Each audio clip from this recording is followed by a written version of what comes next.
Army chief की तैनाती 27 नवंबर से पहले या 27 नवंबर के बाद। अगर तैनाती 27 नवंबर से पहले हुई तो इस दौड़ में 6 जर्नैल शामिल होंगे, लेकिन अगर तैनाती 27 नवंबर के बाद हुई तो top of the list general दौड़ से बाहर होगा।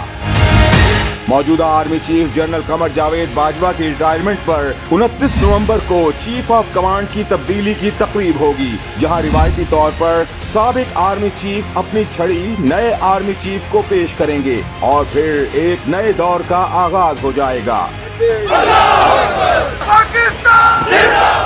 लेफ्टिनेंट जनरल आसिम मुनीर का नाम नए आर्मी चीफ के लिए फेवरेट करार दिया जा रहा है, लेकिन उनकी मुद्दत मुलाजमत 27 नवंबर को पूरी हो रही है। लेकिन रिवायत के मुताबिक अगर वजीर आजम उनकी रिटायरमेंट की तारीख से पहले उनका नाम नए आर्मी चीफ के लिए मंजूर कर लेते हैं तो वो इस ओहदे पर आइंदा 3 साल मुद्दत के लिए अहल हो जाएंगे। अगर 27 नवंबर के बाद तैनाती होती है और जनरल आसिम मुनीर का नाम मंजूर नहीं होता तो दौड़ में 5 जर्नैल रह जाएंगे। इनमें lieutenant general Sahir Shamshad Mirza seniority में पहली पोजीशन पर होंगे, दूसरे नंबर पर लेफ्टिनेंट जनरल अजहर अब्बास, तीसरे नंबर पर लेफ्टिनेंट जनरल नौमान महमूद, जबकि लेफ्टिनेंट जनरल फैज हमीद चौथे नंबर पर होंगे। लेफ्टिनेंट जनरल मोहम्मद आमिर का नाम सीनियरिटी लिस्ट में 5वें नंबर पर है। अगर रिवायत से हटकर मौजूदा आर्मी चीफ की रिटायरमेंट से 2 रोज कबल रिटायर होने वाले लेफ्टिनेंट जनरल आसिम मुनीर को एक्सटेंशन नहीं दी जाती और फहरिस्त में 5वें नंबर पर आने वाले